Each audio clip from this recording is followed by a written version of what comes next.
The Wonderful Wizard of Oz by L. Frank Baum. Book 1, Chapter 3. How Dorothy Saved the Scarecrow. When Dorothy was left alone, she began to feel hungry. So she went to the cupboard and cut herself some bread, which she spread with butter.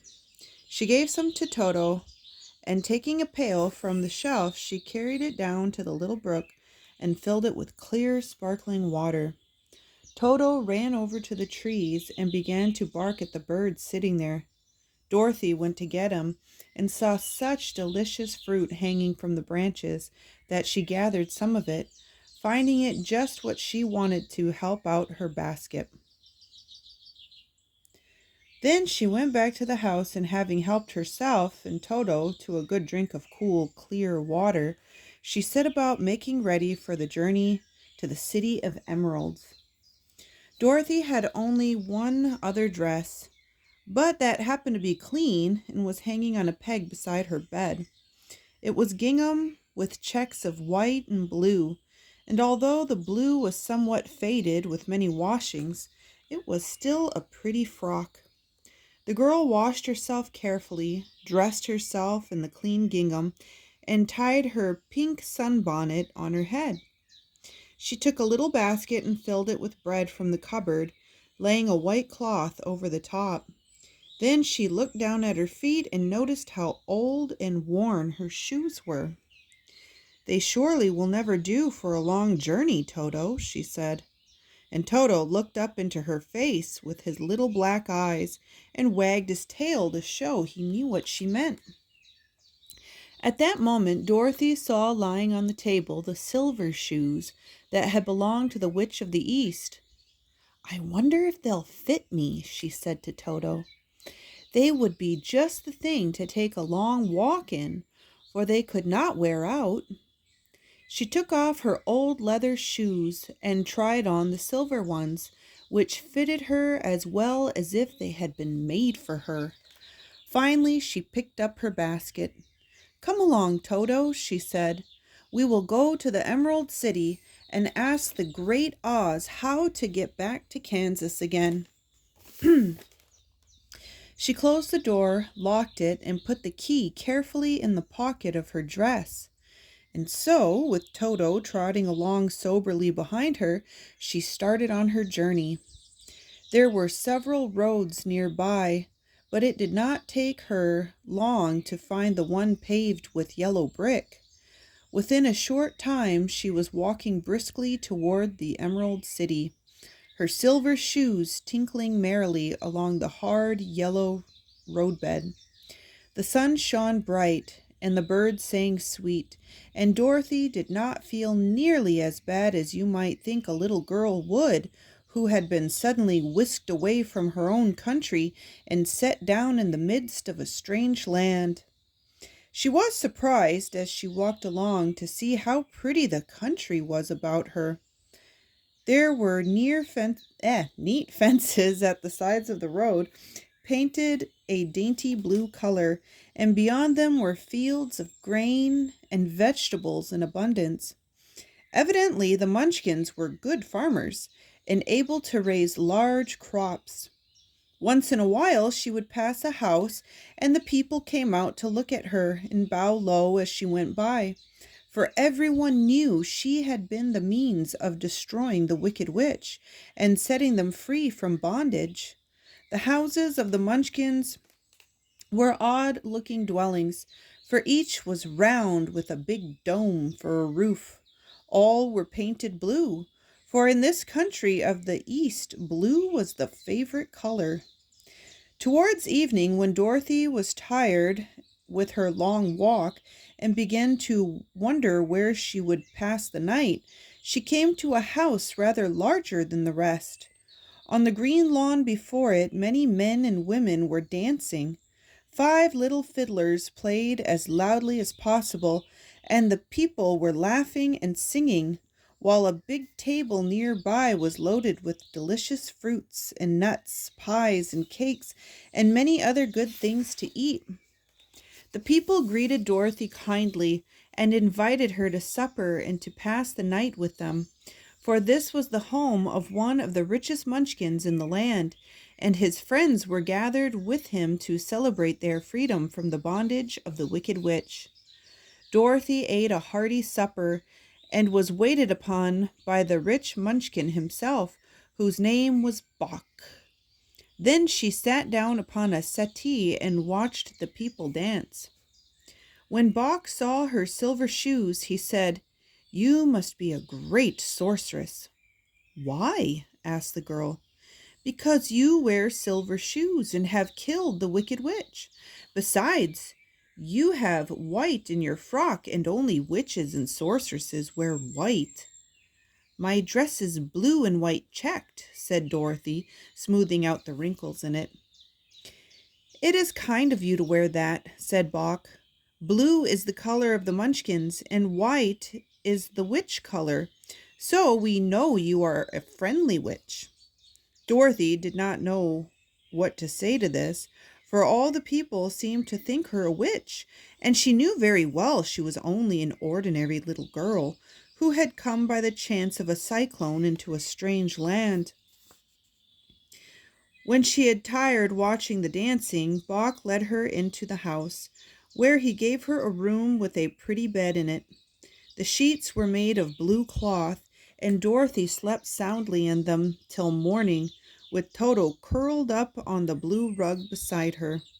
She ate a hearty breakfast and watched a wee munchkin baby who played with Toto and pulled his tail and crowed and laughed in a way that greatly amused Dorothy. Toto was a fine curiosity to all the people, for they had never seen a dog before. "How far is it to the Emerald City?" the girl asked. "I do not know," answered Bok gravely, "for I have never been there. It is better for people to keep away from Oz, unless they have business with him. But it is a long way to the Emerald City, and it will take you many days. The country here is rich and pleasant, but you must pass through rough and dangerous places before you reach the end of your journey." This worried Dorothy a little, but she knew that only the great Oz could help her get to Kansas again, so she bravely resolved not to turn back. She bade her friends goodbye and again started along the road of yellow brick. When she had gone several miles, she thought she would stop to rest, and so climbed to the top of the fence beside the road and sat down. There was a great cornfield beyond the fence, and not far away she saw a scarecrow placed high on a pole to keep the birds from the ripe corn. Dorothy leaned her chin upon her hand and gazed thoughtfully at the scarecrow. Its head was a small sack stuffed with straw, with eyes, nose, and mouth painted on it to represent a face. An old pointed blue hat that had belonged to some munchkin was perched on his head, and the rest of the figure was a blue suit of clothes, worn and faded, which had also been stuffed with straw. On the feet were some old boots with blue tops, such as every man wore in this country, and the figure was raised above the stalks of corn by means of the pole stuck up its back.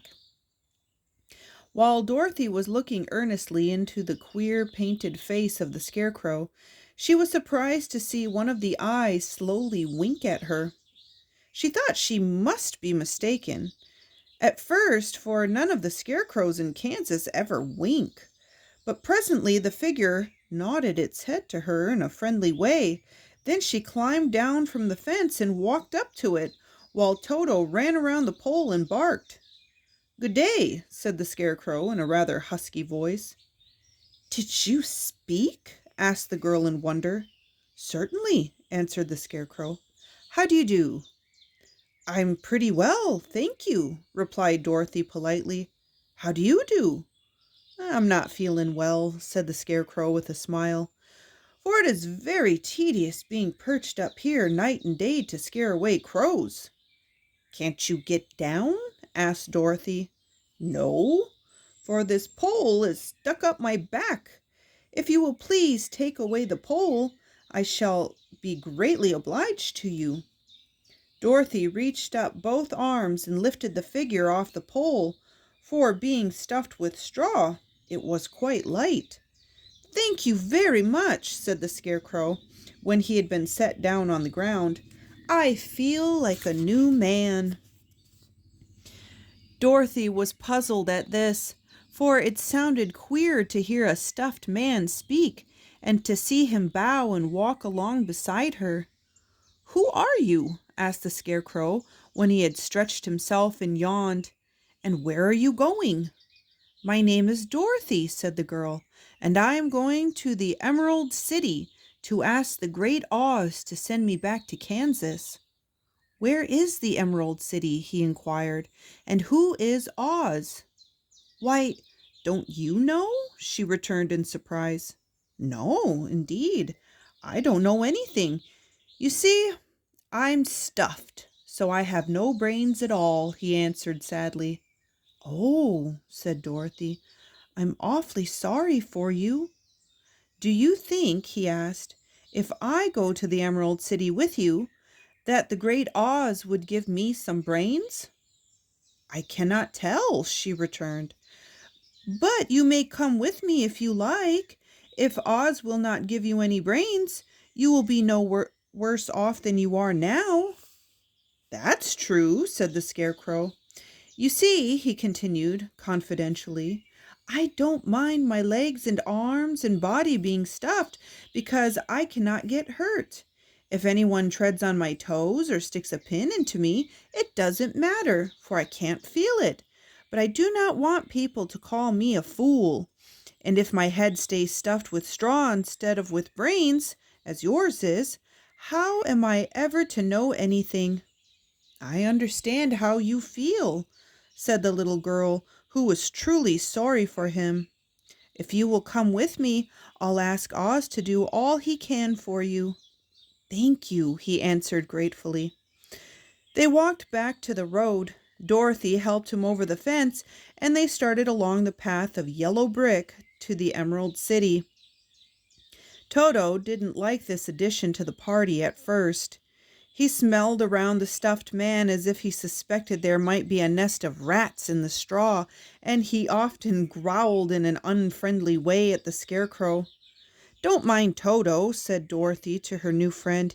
"He never bites." "Oh, I'm not afraid," replied the Scarecrow.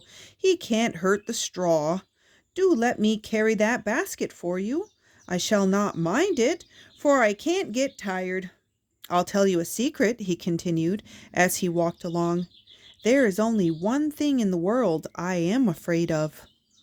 "What's that?" asked Dorothy. "The Munchkin farmer who made you?" "No," answered the Scarecrow. "It's a lit match." Chapter 4: The Road Through the Forest. After a few hours the road began to be rough, and the walking grew so difficult that the Scarecrow often stumbled over the yellow brick, which were here very uneven. Sometimes, indeed, they were broken or missing altogether, leaving holes that Toto jumped across and walked around. As for the Scarecrow, having no brains, he walked straight ahead, and so stepped into the holes and fell at full length on the hard bricks. It never hurt him, however, and Dorothy would pick him up and set him upon his feet again, while he joined her in laughing merrily at his own mishap. The farms were not nearly so well cared for here as they were farther back. There were fewer houses and fewer fruit trees, and the farther they went, the more dismal and lonesome the country became. At noon they sat down by the roadside near a little brook, and Dorothy opened her basket and got out some bread. She offered a piece to the Scarecrow, but he refused. "I'm never hungry," he said, "and it is a lucky thing I'm not, for my mouth is only painted. And if I should cut a hole in it so I could eat, the straw I am stuffed with would come out, and that would spoil the shape of my head." Dorothy saw at once that this was true, so she only nodded and went on eating her bread. "Tell me something about yourself and the country you came from," said the Scarecrow when she had finished her dinner. So she told him all about Kansas and how gray everything was there, and how the cyclone had carried her to this queer little land of Oz. The Scarecrow listened carefully and said, I cannot understand why you should wish to leave this beautiful country and go back to the dry, gray place you call Kansas. That's because you have no brains, answered the girl. No matter how dreary and gray our homes are, we people of flesh and blood would rather live there than in any country, be it ever so beautiful. There is no place like home. The Scarecrow sighed. Of course I can't understand it, he said. If your heads were stuffed with straw like mine, you would probably all live in the beautiful places, and then Kansas would have no people at all. It is fortunate for Kansas that you have brains. Won't you tell me a story while we're resting? Asked the child. The Scarecrow looked at her reproachfully and answered, My life has been so short that I really know nothing whatever. I was only made day before yesterday. What happened in the world before that time is all unknown to me. Luckily, where the farmer made my head, one of the first things he did was to paint my ears so that I heard what was going on. There was another munchkin with him, and the first thing I heard was the farmer saying, How do you like those ears? They aren't straight, answered the other. Never mind, said the farmer. They are ears just the same, which was true enough. Now I'll make the eyes, said the farmer. So he painted my right eye, and as soon as it was finished I found myself looking at him and at everything around me with a great deal of curiosity, for this was my first glimpse of the world. That's a rather pretty eye, remarked the munchkin, who was watching the farmer. Blue paint is just the color for eyes.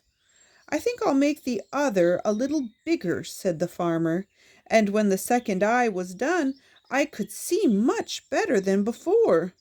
Then he made my nose and my mouth, and I did not speak because at that time I didn't know what a mouth was for. I had the fun of watching them make my body and my arms and legs, and when they fastened on my head at last, I felt very proud, for I thought I was just as good a man as anyone. This fellow will scare the crows fast enough, said the farmer. He looks just like a man. Why, he is a man, said the other, and I quite agreed with him. The farmer carried me under his arm to the cornfield and set me up on a tall stick, where you found me. He and his friends soon after walked away and left me alone. I did not like being deserted this way, so I tried to walk after them, but my feet would not touch the ground, and I was forced to stay on that pole. It was a lonely life to lead, for I had nothing to think of, having been made such a little while before. Many crows and other birds flew into the cornfield, but as soon as they saw me, they flew away again, thinking I was a munchkin. And this pleased me and made me feel that I was quite an important person. But by and by, an old crow flew near me, and after looking at me carefully, he perched upon my shoulder and said, I wonder if that farmer thought to fool me in this clumsy manner. Any crow of sense could see that you are only stuffed with straw. Then he hopped down at my feet and ate all the corn he wanted. The other birds, seeing he was not harmed by me, came to eat the corn too. So in a short time there was a great flock of them about me. I felt sad at this, for it showed I was not such a good scarecrow after all. But the old crow comforted me, saying, If you only had brains in your head, you would be as good a man as any of them, and a better man than some of them. Brains are the only thing worth having in this world, no matter whether one is a crow or a man. After the crows had gone, I thought this over and decided I would try hard to get some brains. By good luck you came along and pulled me off the stake. And from what you say, I am sure the great Oz will give me brains as soon as we get to the Emerald City." "I hope so," said Dorothy earnestly, "since you seem anxious to have them." "Oh, yes, I am anxious," returned the Scarecrow. "It is such an uncomfortable feeling to know one is a fool." "Well," said the girl, "let us go." And she handed the basket to the Scarecrow. There were no fences at all by the roadside now, and the land was rough and untilled. Towards evening they came to a great forest where the trees grew so big and close together that their branches met over the road of yellow brick. It was almost dark under the trees, for the branches shut out the daylight, but the travelers did not stop and went on into the forest. "If this road goes in, it must come out," said the Scarecrow. "And as the Emerald City is at the other end of the road, we must go wherever it leads us." "Anyone would know that," said Dorothy. "Certainly. That is why I know it," returned the Scarecrow. "If it required brains to figure it out, I never should have said it." After an hour or so the light faded away, and they found themselves stumbling along in the darkness. Dorothy could not see at all, but Toto could, and for some dogs see very well in the dark, and the Scarecrow declared he could see as well by day as by day. Oi. So she took hold of his arm and managed to get along fairly well. "If you see any house or any place where we can pass the night," she said, "you must tell me, for it is very uncomfortable walking in the dark." Soon after the Scarecrow stopped. "I see a little cottage at the right of us," he said, "built of logs and branches. Shall we go there?" "Yes, indeed," answered the child. "I'm all tired out." So the Scarecrow led her through the trees until they reached the cottage, and Dorothy entered and found a bed of dried leaves in one corner. She lay down at once, and with Toto beside her soon fell into a sound sleep. The Scarecrow, who was never tired, stood up in another corner and waited patiently until morning came.